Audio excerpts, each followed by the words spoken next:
Hi everyone, how you all? I hope you all are doing well.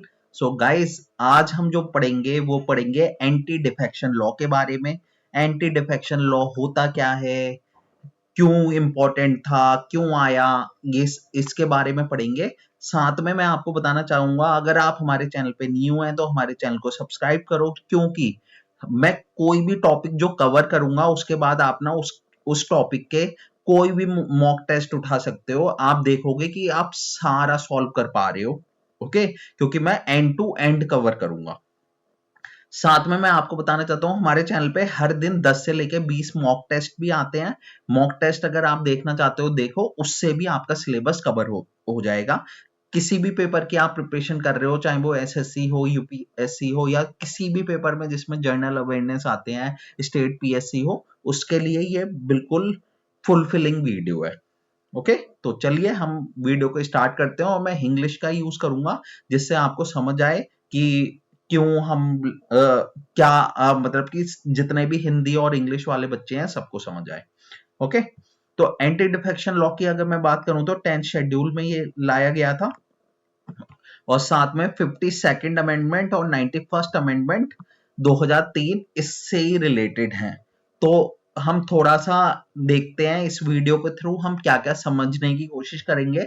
Introduction और historical background देखेंगे कि इस law को लाने की जरूरत क्यों पड़ी, ग्राउंड्स क्या क्या होते हैं डिस्क्वालीफाई करने के किसी भी मेंबर को, साथ में डिसाइडिंग अथॉरिटी कौन कौन सी होती हैं, साथ में लैंडमार्क केसेस कौन कौन से हैं, क्रिटिसिज्म और चैलेंजेस क्या है इस लॉ के, और फ्रेमवर्क क्या है इस लॉ का, मतलब कौन कौन से अमेंडमेंट हुए, एक्ट आए, साथ में एक्सेप्शन क्या है इस लॉ के। फिर हम देखेंगे 91st अमेंडमेंट एक्ट में कैसे और ज्यादा इसे मतलब की ताकत दी गई। रिसेंट कंट्रोवर्सी देखेंगे, थोड़ा करंट अफेयर्स से भी हम लिंक करने की कोशिश करेंगे। साथ में हम देखेंगे कि ना रिफॉर्म क्यों लाने जरूरी होते हैं। ओके, कुछ भी रिफॉर्म की क्यों जरूरत होती है, थोड़ा सा हम ये देखेंगे। तो चलिए वीडियो को स्टार्ट करते हैं। अगर मैं बात करूं हिस्टोरिकल बैकग्राउंड की, तो थोड़े दिन पहले की बात है, तो देर इज अ नीड कि एंटी डिफेक्शन लॉ को लाया जाए, जिसकी वजह से हम अपने कॉन्स्टिट्यूशन को स्ट्रेंथन कर पाए, हम उसकी ताकत बढ़ा पाए। क्यों ऐसा हुआ था थोड़ा देखने की कोशिश करते हैं। आप बस मेरी बातों को ना ध्यान से सुनते रहना, आपको सब समझ आ जाएगा। 1967 की बात है। ओके, तो बहुत होने लग गया था कि लोग ना पार्टी ज्वाइन करते थे और तुरंत छोड़ देते थे पार्टी। तो इसीलिए ना हरियाणा के एक पॉलिटिशियन थे गया लाल। ओके, एक दिन में उन्होंने तीन बार पार्टी चेंज करी थी, जिसकी वजह से ना एक फ्रेज निकला, आया राम गया राम। जो आप बहुत ज्यादा सुनते थे ना, आया राम गया राम, वो इसकी वजह से निकला। साथ में जो होपिंग कल्चर था, मतलब एक पार्टी को छोड़ के दूसरी पार्टी में जाना, वो बहुत ज्यादा ना जनरलाइज होने लग गया, और लोगों ने इतना ज्यादा एंटी डिफेक्शन करा कि ना 1967 से लेके 72 तक 2000 से ज्यादा केसेस रिकॉर्ड हुए। ओके, डिफेक्शंस वाले। साथ में 438 तो एवरेज था हर साल का, कि इतने तो डिफेक्शन होते ही थे कि पार्टी में जो लोग थे स्विच करते थे अपनी पार्टी। इसकी वजह से क्या होता था, पॉलिटिकल इनस्टेबिलिटी आती थी। अब आपकी पार्टी में अगर 3 लोग हैं, तीनों डिफेक्शन करके दूसरी पार्टी में चले गए हैं, तो आपकी पार्टी तो डामाडोल हो जाएगी ना। तो वही होता था, जिसकी वजह से एक ना चवन कमेटी रिपोर्ट आई थी 1969 में। ये याद रखना, चवन कमेटी रिपोर्ट क्यों थी, ऐसे क्वेश्चन पूछे जाते हैं। ये वो आई थी रिपोर्ट जिसकी वजह से जिसमें बताया गया कि ना बहुत ज्यादा ना इंक्रीज हुई है पार्टी स्विचिंग में 1967 से लेके 68 में। इसमें ये रिपोर्ट में दिखाया गया, चवन कमेटी रिपोर्ट में, कि पार्टी स्विचिंग बहुत ज्यादा इंक्रीज हुई है 1967 से 68 तक। आई होप आपको अभी तक सारी बातें समझ आ रही होंगी, मैं कहानी के थ्रू आपको बताने की कोशिश कर रहा हूं, तो प्लीज आप मेरी बातों को ध्यान से सुनो। टाइमलाइन की बात करूं तो 1967 में क्या हुआ था, गया राम वाला इंसिडेंट हुआ था। ओके, और पॉलिटिकल इंस्टेबिलिटी बढ़ने लग गई थी। 1969 में आती है Chavan committee report on defection. Okay, 1967 से 72 तक 2000 से ज्यादा defection case across India note करे गए, और 1985 में हमारा आता है अमेंडमेंट एक्ट 52nd, जो है 52nd अमेंडमेंट एक्ट आता है। ओके, तो हम चलते हैं आगे। अगर मैं बात करूं आपको फ्रेमवर्क की, क्यों ये बहुत ज्यादा इंपॉर्टेंट था इसे लाना, ओके, सारी चीजें, तो 52nd अमेंडमेंट एक्ट के बारे में हम थोड़ा देखते हैं। ये आया था कब? 1985 में आया था, और इसी के साथ 10th शेड्यूल लाया गया हमारे उसमें। अगर आपसे क्वेश्चन पूछता है 10th शेड्यूल किसके लिए है, तो एंटी डिफेक्शन लॉ के लिए है। प्राइमरी ऑब्जेक्टिव क्या था इस लॉ का? कि जो भी पॉलिटिकल डिफेक्शंस हो रहे हैं, मतलब कि लोग जो छोड़ छोड़ के पार्टी दूसरी पार्टी ज्वाइन कर दे रहे हैं, उसे उसे रोकना, और उसे रोकना सबसे बड़ा मोटिव था। साथ में कवरेज क्या था? Applies to member of parliament. जितने भी मेंबर ऑफ पार्लियामेंट थे, चाहे वो लोकसभा से रिलेटेड हो, राज्यसभा से रिलेटेड हो, चाहे वो स्टेट लेजिस्लेटिव असेंबली से रिलेटेड हो, उन सबके ऊपर ये अप्लाई होता था। लीगल इफेक्ट क्या था इसका? लीगल इफेक्ट क्या था कि ना, अगर ये इसलिए प्रोवाइड किया जाता था क्योंकि disqualification of member who defect from one party to another, ये उसके ऊपर अप्लाई होता था जो एक पार्टी छोड़ के दूसरे को ज्वाइन करते थे, उन लोगों के ऊपर अप्लाई होता था। अंडरस्टूड? साथ में इसे आप रिमेंबर करना, ये जितने भी मैंने की पॉइंट लिखे हैं, the 10th schedule popularly known as the anti defection law. इसे एंटी डिफेक्शन लॉ बोला जाता था। ओके, और थोड़ी मैं बैकग्राउंड वॉइस के लिए आपसे माफी चाहूंगा, क्योंकि आज थोड़ा कंजक बिठाई है, तो उनका ही शोर आ रहा होगा आपको। ओके, बोलो जय माता दी। साथ में ग्राउंड्स फॉर डिस्क्वालिफिकेशन में क्या क्या होता है, क्यों डिस्क्वालीफाई हम कर सकते थे, डिस्क्वालिफिकेशन के ग्राउंड क्या थे, थोड़ा उसे समझते हैं, उसके बारे में जानते हैं। ओके, मेंबर को डिस्क्वालीफाई कब कब करा जाएगा? पहला, अगर वो ना जानबूझ के अपनी जो मेंबरशिप है उसे त्याग देते हैं, छोड़ देते हैं, तो ना उसे डिस्क्वालीफाई कर दिया जाएगा। मान लो कोई मेंबर है, वो एक पार्टी से उसे टिकट मिलता है और उस पार्टी से वो जीत जाता है, और जीतने के बाद वो क्या करता है, वो ना रिजाइन कर देता है उस पार्टी से, तो उस केस में मेंबर को डिस्क्वालीफाई करा जाएगा अंडर दिस लॉ। दूसरा है वोटिंग अगेंस्ट पार्टी।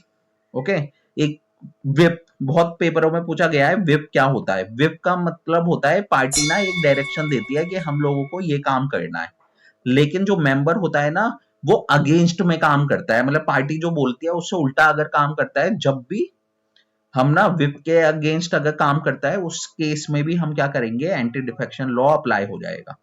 कंडीशन क्या होती है? Without prior permission and not condoned by party within 15 days। Okay, मतलब कुछ भी उसने परमिशन नहीं ली है और वोट कर दिया है, वो कंडीशन में ये अप्लाई हो जाता है। ओके, साथ में इंडिपेंडेंट कैंडिडेट ज्वाइन पार्टी। अगर जो इंडिपेंडेंट कैंडिडेट है ना, जो बिल्कुल भी किसी भी पार्टी से सेलेक्ट नहीं हुआ है और ज्वाइन कर लेता है political party after election, okay, तो उस केस में भी एंटी डिफेक्शन लॉ अप्लाई हो जाता है। ओके, साथ में nominated member joins party. A nominated not nominated member joins a political party 6 months after he becomes a member of the legislature। अगर ऐसा कोई बंदा है जो नॉमिनेटेड मेंबर है, ओके, और वो 6 मंथ के बाद ना पार्टी ज्वाइन कर लेता है, 6 मंथ के बाद ना मेंबर ऑफ द लेजिस्लेचर बनता है और पार्टी ज्वाइन कर लेता है, तो उस केस में भी ये अप्लाई होगा। अंडरस्टूड? तो ये सारे थे, ये सारे पॉइंटर आप याद रखना। ओके, आप पढ़ सकते हो, देख के पढ़ सकते हो इन्हें भी। साथ में एक्सेप्शन क्या थे डिस्क्वालिफिकेशन के, कि कब कब ये अप्लाई नहीं होगा। पहला है मर्जर ऑफ पॉलिटिकल पार्टी। अगर पॉलिटिकल पार्टी ना मर्जर हो जाती है दूसरी पॉलिटिकल पार्टी से, और 2/3 मेंबर जो होते हैं ना वो मर्ज कर जाते हैं दूसरी पॉलिटिकल पार्टी से, तो उस केस में अगर कोई भी मेंबर पार्टी छोड़ता है तो उसमें ये अप्लाई नहीं होगा। साथ में सेकंड केस क्या होता है, प्रिसाइडिंग ऑफिसर एक्सेप्शन। अगर कोई भी बंदा ना प्रिसाइडिंग ऑफिसर बन जाता है हाउस का, ओके, और उसके बाद अगर वो ना अपनी मेंबरशिप है उसे नहीं करता है, मतलब कि कंटिन्यू नहीं करता है और रिजाइन कर देता है, तो उस केस में ये अप्लाई नहीं होता है डिस्क्वालिफिकेशन। अंडरस्टूड?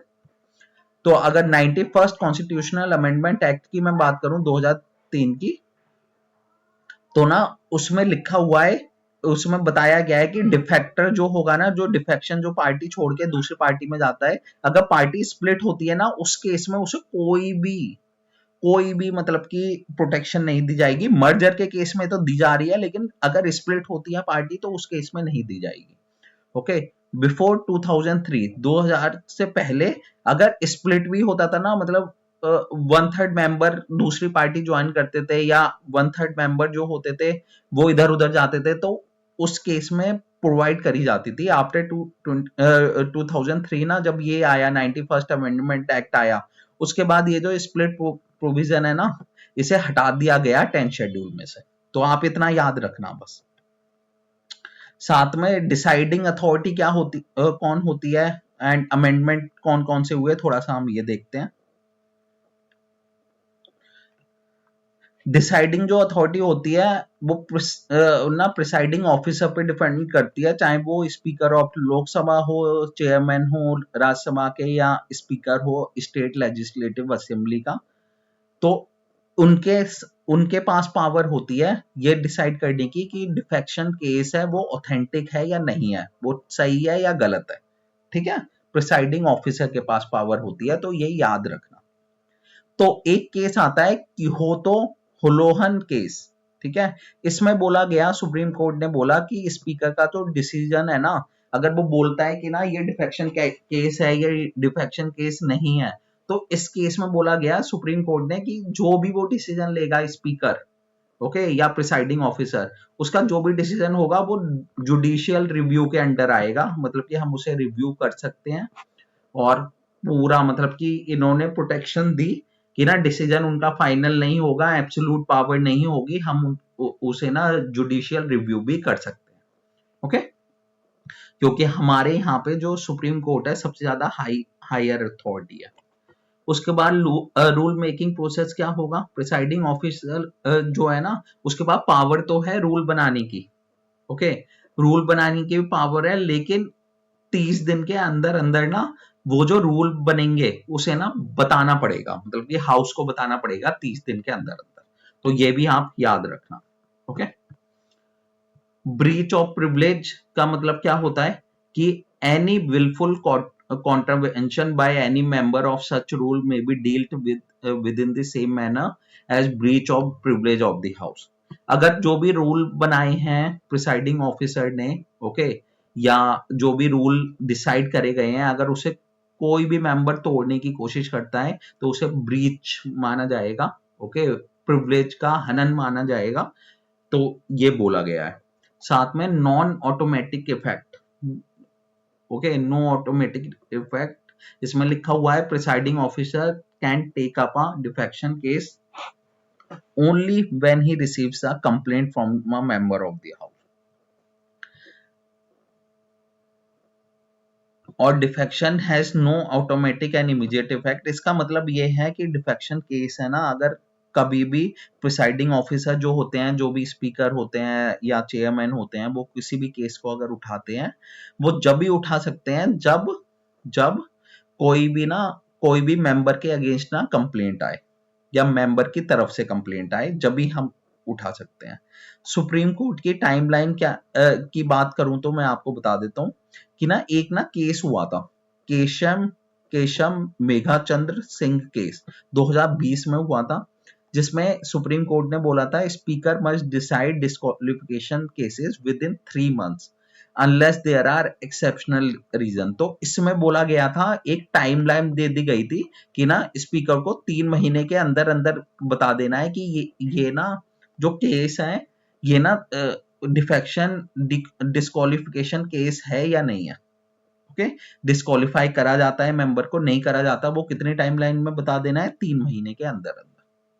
ये कौन से में बोला गया था, केशम मेघाचंद्र सिंह केस 2020 में जो आया था।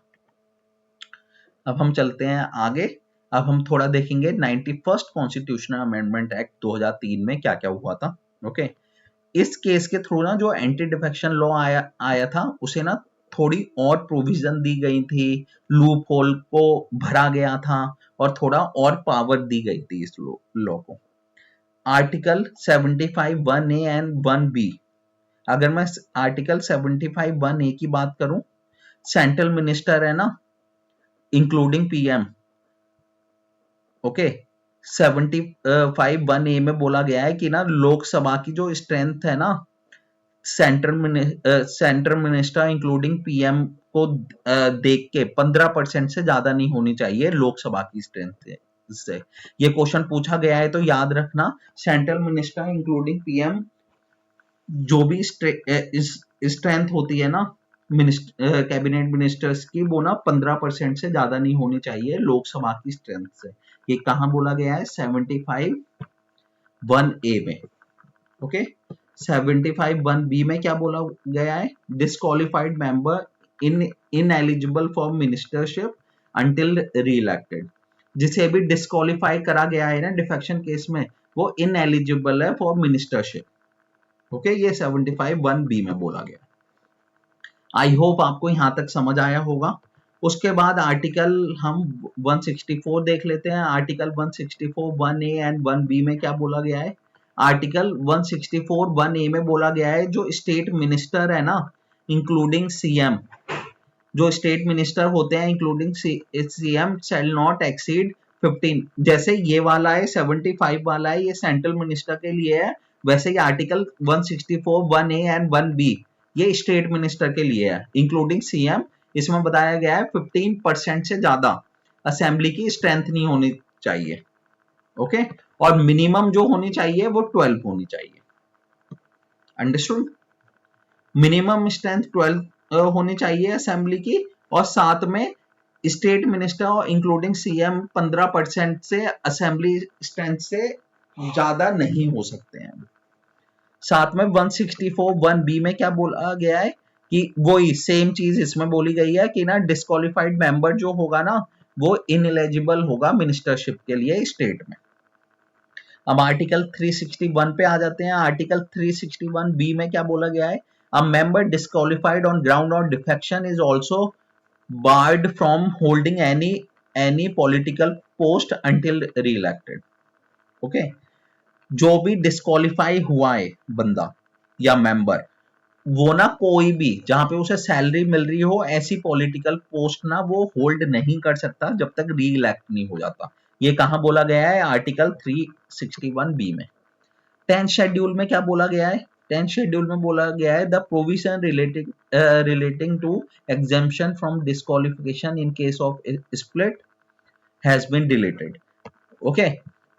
पहले क्या, जो मैंने अभी आपको पीछे बताया कि 10th शेड्यूल से डिलीट हो गई थी, कब डिलीट हुई थी? 2003 वाले इसी वाले एक्ट की वजह से ये डिलीट हो गई थी। पहले ये अवेलेबल थी, मैं डिस्कस कर चुका हूं, आप वापस अगर वीडियो देखोगे तो आपको पता चल जाएगा, ओके।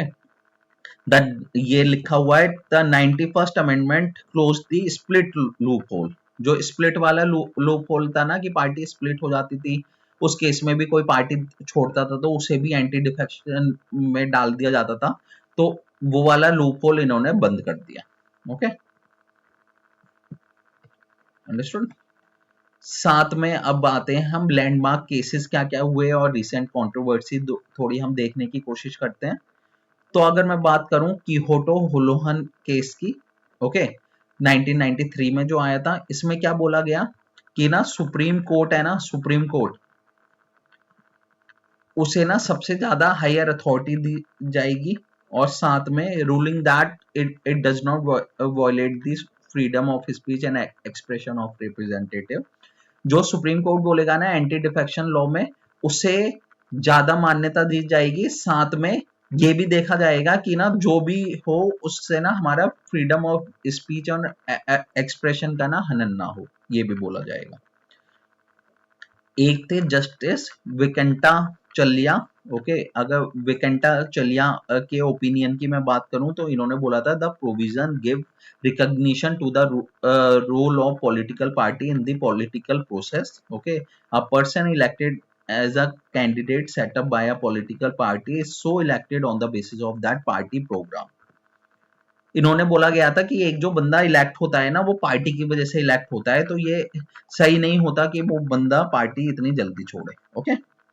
साथ में अगर मैं जुडिशियल रिव्यू की बात करूं तो speaker decision are subject to judicial review on ground of malafides, okay, और साथ में जो भी कॉन्स्टिट्यूशनल वायलेशन होता है, ओके, स्पीकर का अगर डिसीजन वो देते हैं ना कि ये बंदा डिस्क्वालिफाइड है, तो ना सुप्रीम कोर्ट ने बोला स्पीकर का जो डिसीजन है वो हम ना, ऐसा भी कभी कभी होता है कि बायस होके एक बंदे के अगेंस्ट उन्होंने डिसीजन लिया हो, तो इसीलिए वो जो है जुडिशियल रिव्यू कर सकते हैं, ओके, ये सुप्रीम कोर्ट ने बोला। साथ में अगर मैं सिग्निफिकेंस की बात करूं तो this landmark judgement validated the 10th schedule, okay, मतलब 10th शेड्यूल में जो जो लिखा हुआ है इसमें उसे ना स्ट्रेंथन करा गया, मतलब ये ताकत दी गई, ये सब लिखा हुआ है।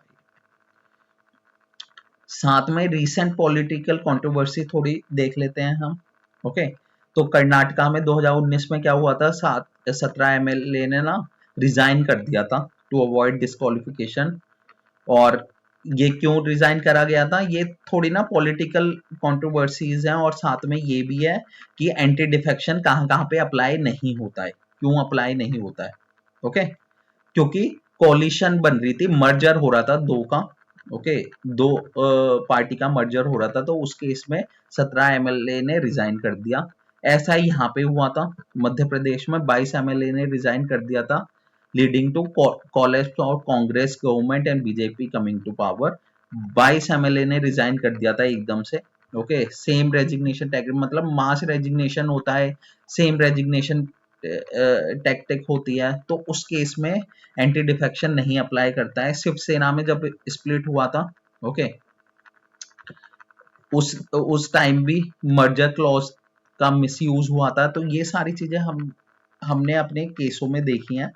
तो इसी इसी वजह से ना ये कॉमन पैटर्न डिस्क्वालिफिकेशन को हैंडल करने के लिए ना ये कॉमन पैटर्न देखे गए हैं, तो इसी पे लोगों ने बहुत ज्यादा अपनी प्रतिक्रिया दी थी।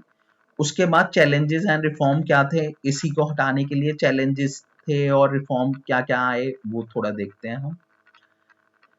की चैलेंजेस क्या क्या थे, पहला था speaker's controversial role, party affiliation, no time limit, और नबम रेबिया केस जो 2016 में आया था।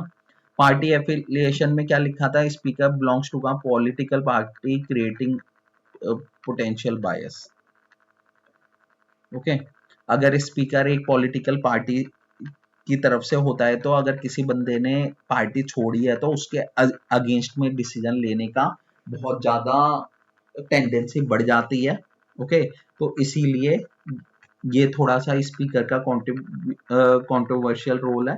साथ में टाइम लिमिट नहीं दी गई है, अभी तक बोला तो गया था केसों में, जैसे कि मैंने आपको मेघा चंद्र वाले केस में बोला कि 3 महीने के अंदर में बताना है, लेकिन वो ना अभी डिफाइन नहीं था कहीं पे भी। साथ में नमम रेबिया केस में भी बोला गया, removal notice against speaker can freeze proceeding. अगर इसमें भी ऐसा बोला गया था कि अगर रिमूवल नोटिस चल रहा है स्पीकर के खिलाफ ना, तो जितना भी डिस्क्वालिफिकेशन का प्रोसेस चल रहा है वो फ्रीज हो जाएगा। उसके बाद जैसे अभी हमने देखा ना मास रेजिग्नेशन लोग दे रहे थे, तो उसकी वजह से क्या हुआ, law targets votes no resignation exploited in Karnataka, MP cases, MLA resign, then contest by election or rival party ticket. MP क्या करते हैं, मास रेजिग्नेशन लूप होल में एक साथ रिजाइन कर देते हैं, और दूसरी पार्टी में जो जो सेलेक्ट होता है वो उनकी पार्टी से करता है। इस केस में क्या होता है, जो फर्स्ट पार्टी होती है जिसके वो पहले मेंबर थे, वो पूरी पार्टी फेल हो जाती है, ओके। अंडरमाइनिंग डेमोक्रेसी, इसकी वजह से क्या होता है, फ्रीडम जो स्पीच होती है वो रेस्ट्रिक्ट होती है, साथ में अकाउंटेबिलिटी जो होती है मेंबर्स की पार्टी के लिए वो रिड्यूस होती है, साथ में इंट्रा पार्टी जो डिबेट होती है वो बहुत ज्यादा ना बढ़ जाती है, क्योंकि लोग ना एक दूसरे के प्रति बहुत ज्यादा नफरत करने लग जाते हैं। इनइफेक्टिवनेस क्या है, government continue to fall despite the law, government जो है ना वो बहुत ज्यादा मतलब ऐसी हो गई थी कि ना लॉ तो है लेकिन लॉ का इस्तेमाल नहीं हो पा रहा है सही से। साथ में पॉलिटिकल मैनिपुलेशन होने लग गए, हॉर्स ट्रेडिंग कंटिन्यू हुई कि जो भी आपके पार्टी में अच्छे लोग हैं वो दूसरे लोग लेना चाहते हैं उन्हें, ओके, ऐसा हो रहा था। फिर उसके बाद रिफॉर्म आए, रिफॉर्म थोड़े लाए गए, सुप्रीम कोर्ट ने रिफॉर्म लाए, जैसे हम बोलते हैं इंडिपेंडेंट ट्रिब्यूनल का, कि सुप्रीम कोर्ट ने रिकमेंड करा कि इंडिपेंडेंट ट्रिब्यूनल होनी चाहिए, ओके, जिसमें रिटायर्ड जज होंगे जो डिसाइड करेंगे डिफेक्शन केस को बहुत जल्दी, और इसे सपोर्ट करा सेकंड एआरसी रिपोर्ट जो आई थी उसने इसे सपोर्ट करा। टाइम फ्रेम डिसाइड हुआ, ओके, जैसा केशम केशम मेघाचंद्र सिंह केस में बोला गया था कि 3 महीने के अंदर सॉल्व हो जाना चाहिए, तो वो भी डिसाइड हुआ। फिर रेस्ट्रिक्टेड स्कोप आया कि एंटी डिफेक्शन लॉ है, ओके, एंटी डिफेक्शन लॉ है, उसे ना अप्लाई करने में कोई भी रेस्ट्रिक्शन ना आए, ये सब बोला गया, ओके। साथ में एनहेंस इंट्रा पार्टी डेमोक्रेसी, कि जो भी पार्टी के अंदर ना डेमोक्रेसी है, ओके, उसे ना बढ़ाया जाए और लोगों की बातों को सुना जाए, जिसकी वजह से जो भी डिफेक्शन है ना, डिफेक्शन केसेस हैं वो रिड्यूस करे जाएं, और डिफेक्शन केसेस को रिड्यूस करने के लिए इंसेंटिव भी इंट्रोड्यूस कर जाए। Regulate political party, okay, bring political party under right to information act and regulate them through comprehensive regulation। ये भी बोला गया कि रेजिस्लेशन के थ्रू ना हमें ना उस पार्टी को रेगुलेट करना चाहिए। ग्लोबल कंपैरिजन की अगर मैं बात करूं, बांग्लादेश है, जो बांग्लादेश है, ओके, इलेक्शन कमीशन डिसाइड करती है डिस्प्यूट, केन्या में स्पीकर डिसाइड करता है और अपील भी कर सकते हैं हाई कोर्ट को, सिंगापुर में पार्लियामेंट डिसाइड करती है ऑन डिस्क्वालिफिकेशन, ओके। अगर मैं बात करूं, अगर आप ये देखोगे ना, पेडी कौशिक रेड्डी केस 2025 में जो आया, सुप्रीम कोर्ट ने अर्ज करा पार्लियामेंट को to re examine whether speaker should continue और नॉट, ओके। ये ए, ए, ए, ये बोला गया है स्पीकर को कि ना अगर आप जो है मतलब स्पीकर डिसाइड करे एंटी डिफेक्शन लॉ में या ना डिसाइड करे, प्रिसाइडिंग ऑफिसर जैसे डिसाइड कर रहा था ना, तो इसमें उसे ही ना सुप्रीम कोर्ट को बोला गया है, ओके, सुप्रीम कोर्ट ने बोला है पार्लियामेंट को कि दोबारा से हमें इसके बारे में सोचना चाहिए। और ये सारे एसेंशियल पॉइंट हैं जो आपको अपने साथ ले जाने चाहिए, आपको पता होना चाहिए। पहला है कॉन्स्टिट्यूशन में क्या क्या हुआ, 52nd अमेंडमेंट एक्ट में 1985 में ना 10th शेड्यूल लाया गया। 91st अमेंडमेंट एक्ट ने इसी लॉ को बहुत ज़्यादा ताकत दी। एक्सेप्शन क्या है कि मर्जर होती है अगर 2/3 2/3 मेजोरिटी की, तो ये अप्लाई नहीं होगा। प्रिसाइडिंग ऑफिसर की डिग्निटी मेंटेन करनी चाहिए। अगर कोई भी प्रिसाइडिंग ऑफिसर सेलेक्ट होता है तो वो अगर रिजाइन करता है तो उस केस में ये अप्लाई नहीं होगा। और नो स्प्लिट प्रोटेक्शन आई 2003 के बाद, अगर स्प्लिट होती है पार्टी उस केस में कोई भी रिजाइन करता है तो उस केस में नहीं अप्लाई होगा। डिस्क्वालिफिकेशन ग्राउंड क्या होगा, अगर आप अपने आप मेंबरशिप छोड़ते हो, दूसरा अगर पार्टी विप के अगेंस्ट जाते हो, आपकी पार्टी जो बोल रही है उसे नहीं मानते हो, okay. Independent joining party after election, अगर कोई भी इंडिपेंडेंट जो जीता है वो दूसरी पार्टी ज्वाइन कर रहा है तो उस केस में डिस्क्वालीफाई हो जाएगा वो। Nominated member joining after 6 month, कोई भी मेंबर नॉमिनेट है और दूसरी पार्टी ज्वाइन कर रहा है तो उस केस में भी ये अप्लाई हो जाएगा। की केसेस क्या हुए कि तो होलोहन केस 1993 में, ओके, जिसने बोला कि जो भी माना जाएगा सुप्रीम कोर्ट का माना जाएगा, स्पीकर डिसाइड करता है और सब्जेक्ट टू जुडिशियल रिव्यू है, ओके। जो भी स्पीकर डिसाइड करेगा ना कि डिस्क्वालिफिकेशन केस है उसमें जुडिशियल रिव्यू अप्लाई हो जाएगा। रिफॉर्म कौन कौन से नीडेड है, ओके, कि इंडिपेंडेंट, मतलब हमें ऐसा ट्रिब्यूनल बनाना चाहिए जो बिल्कुल इंडिपेंडेंट हो, मतलब किसी का भी कुछ there is no saying from anyone, okay, वो अपना काम खुद करें और सारा किसी पार्टी पर डिपेंड नहीं होना चाहिए। कोर प्रिंसिपल क्या है, anti defection law aims to curb defection while balancing democratic value of free speech and representative democracy। तो एंटी डिफेक्शन लॉ की वजह से हम क्या करना चाहते हैं, डिफेक्शन को तो कम करना चाहते हैं, लेकिन हम ये साथ में चाहते हैं कि फ्रीडम ऑफ स्पीच ना हम रिड्यूस भी ना करें, उनकी वैल्यूज को हम रिड्यूस ना करें, ओके। इसीलिए तो ये सब बातें हुई थी। तो गाइस आपको ये कैसा वीडियो लगा? I know this is my first और सेकंड वीडियो, तो थोड़ा सा फ्लो में थोड़ी प्रॉब्लम है, लेकिन मैं इम्प्रूव करूंगा और आपको अच्छे से अच्छी वीडियो देने की कोशिश करूंगा। साथ में अगर आपको ये वीडियो पसंद आया हो तो चैनल को सब्सक्राइब करना मत भूलिएगा। Thank you so much, have a nice day. मिलता हूं मैं आपसे नेक्स्ट वीडियो में। और मेरे चैनल पे 5 से लेके 10 बजे तक आपको ये वीडियो मिले करेगी, ठीक है? हर दिन आपको इसी टाइम में मिले करेगी, और मॉक टेस्ट को आप देना ना भूलिएगा। Thank you so much, take care, bye bye.